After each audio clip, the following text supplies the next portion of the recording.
Hi everyone, I hope you're all doing well and thanks for being here. This is another timeless reading that's for somebody out there. My intention is that it finds the people it's meant for and at the right time. It's definitely not for everyone, so if the storyline that emerges is not resonating with you, it's probably not for you. You can still watch the whole reading because it's always an intention of mine that anyone who is drawn to one of my readings will gain something from it. Whether that's an insight, a piece of wisdom, or just the opportunity to see something from a different perspective. So if you happen to be here, I think you're meant to be here. We'll get started shortly. We'll just quickly do our love pause first. This is where we pause the video and send some love out into the universe. You can also do a little Ho'oponopono prayer instead. So this involves saying the 4 sentences, thank you, I love you, I'm sorry, and please forgive me. Thanks to everyone who does this. The time to pause is now, and I'll start my reading on the next slide. I'm just seeing the date here on this, so I think it's the 4th of July. That's the Independence Day for America. So if you're American, happy Independence Day. But anyway, this is the spread that we've got for this reading. If you're interested in the decks I've used, they will be listed in the description box.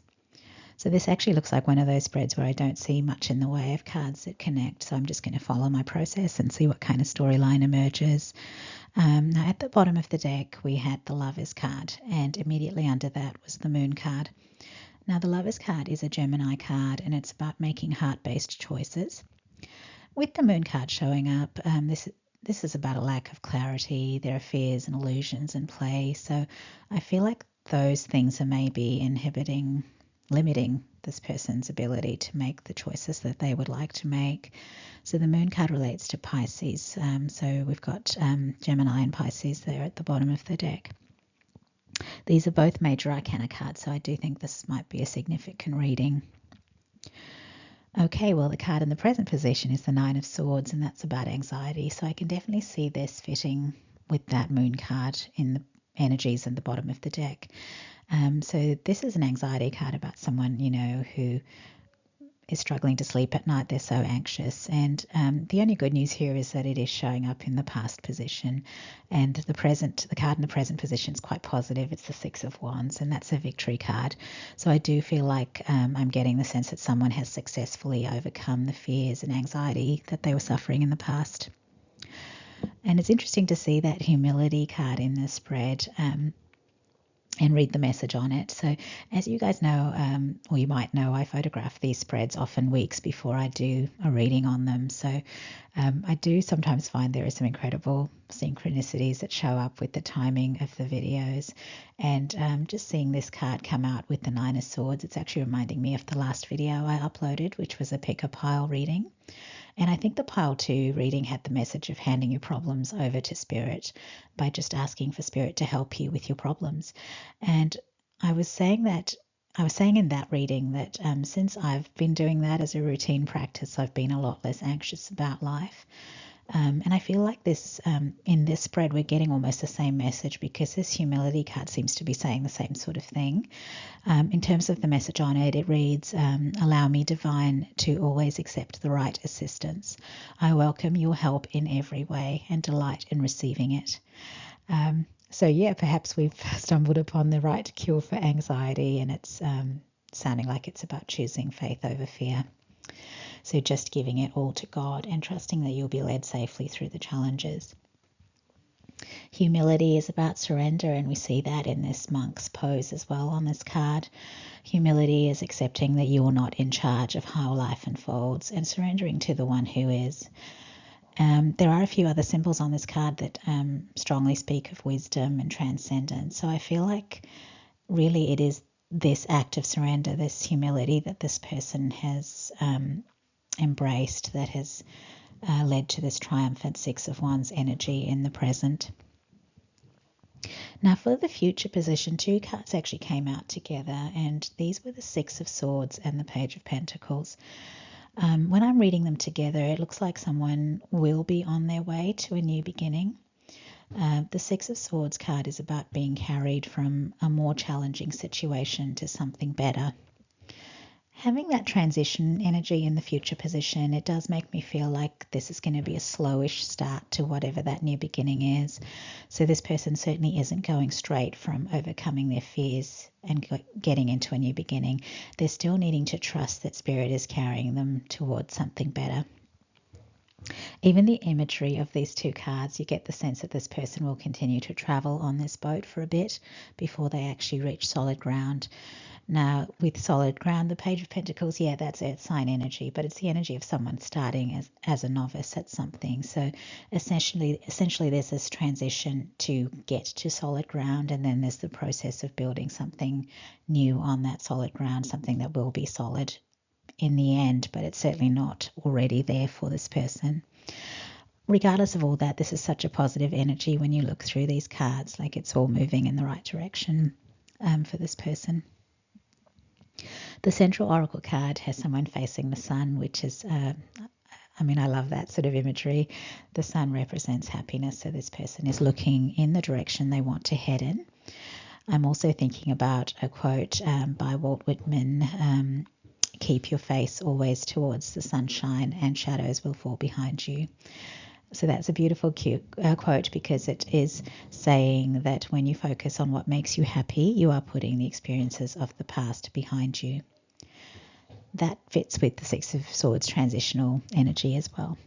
So just keep focusing on the future you want rather than looking back to the bad stuff that happened in the past. The message on this Oracle card is, I use my emotions to fuel my path. And again, there's a sense of, I do get the sense that this person is still healing from the past. So there are still emotions that come up, perhaps fear or anxiety. But based on this reading, I'm wondering if they're past that, but maybe now there's some feelings of sadness or loss or anger. Now, this card suggests that this person is using this emotional energy to motivate them and help them make progress. So maybe this is someone who gets busy when they're upset. I don't know about you guys, but often if I'm stressed or angry, I might start cleaning the house. And I'm probably not the only one who does it. And it does work because it gives us something constructive to do. And we will feel good about it later because we used the time and accomplished something useful. So with this card, with the message on this card, I do feel like this is that same sort of thing where emotional energy is sort of channeled into some kind of physical work. And with that Page of Pentacles, it could be the thing that this person's building for their future, I suppose. Now, interestingly, the last Oracle card is a number 19, which is also the number of the Sun card in Tarot. So that Sun energy is there again. But looking at this card, like the image is quite cold and harsh. So I feel like it might relate more to what's been left behind. The card is titled Dragon's Lair. And yeah, like I said, it doesn't look like a nice place, does it? I'm seeing a dragon returning to the lair and in the shadows of this establishment there are some scary looking eyes sort of hiding in the shadows. So I don't know what this person was dealing with in the past, but it probably involved, a few unpleasant energies. If this was this person's home, it wasn't a good place at all. And with that Nine of Swords energy we started with, that's someone who is struggling to sleep at night. So it could be that this person didn't feel safe where they were, or if we're talking about some other kind of situation, the stress of dealing with certain individuals was causing a lot of issues for this person. And really that could be why they ended up surrendering to a higher power, and, because they couldn't see any other way out of the situation they were in. And look, that's probably why this process has taken a while, because, obviously it's relatively easy to walk away from something uncomplicated, but if it's, a bit of a scary situation, it can be difficult to get out of there. So I do feel like perhaps Spirit has had to actively guide this person through every step of the process of leaving this situation. And at one point in time, it probably seemed completely impossible to this person. Like the idea of being free just didn't seem possible. The interesting thing on this card is I am noticing the staircase, and it's making me remember, you've probably seen some diagrams about this, illustrations, but how they say small steps can allow us to make progress even if the final result seems like an impossible outcome. So yeah, I was saying that Spirit might have had to encourage this person through every step of the process. So I do feel like that is the case. Spirit was guiding this person to keep taking small steps in the right direction, and this person followed that guidance. They took those small steps over a really long period of time. Maybe their movements were so slow and so careful that other people didn't actually notice that this person was leaving until they were out of the door. So in the beginning, this person might have started slowly because they were scared, but maybe at some point they realized that it was beneficial to them to move slowly because they were making progress and gaining confidence and courage, and the people around them weren't actually noticing that they were making progress. So if these were, horrible people, abusers perhaps, and they actually were outsmarted by this super slow strategy because this person made it out of there before they realized what was going on. And Spirit played a huge part in this. So it was when this person surrendered to Spirit that they started being led in the right direction. And by following Spirit's guidance, they have been saved from that bad situation, and they can now make a new life for themselves instead. So if they hadn't surrendered, if they hadn't followed the guidance, really they would still be where they were. They would still be in the dragon's lair, stuck. So wow, that's it for this reading, everyone. I hope you enjoyed it. It did seem like a powerful, impactful sort of reading. Okay, so this is our last slide. I hope you enjoyed this reading. And I'm sorry, I don't know how much noise is coming through now. When I first started recording, my children were in another part of the house. They were playing video games. But now they've gone outside, which is quite close to where I'm recording, and I can hear a lot of noise. I'm not sure how much of that's coming through. But like I said, this reading's almost done, so I'll just push through and finish it. So yeah, anyway, thank you all for being here, and thanks for watching. If you like my videos, please consider subscribing to the channel. If you enjoyed this video, please give it a like and leave a comment if you feel guided to. Thank you to all my current subscribers. Your support is greatly appreciated. And that's it. So take care, everyone, and I hope to see you all again in another video. Bye.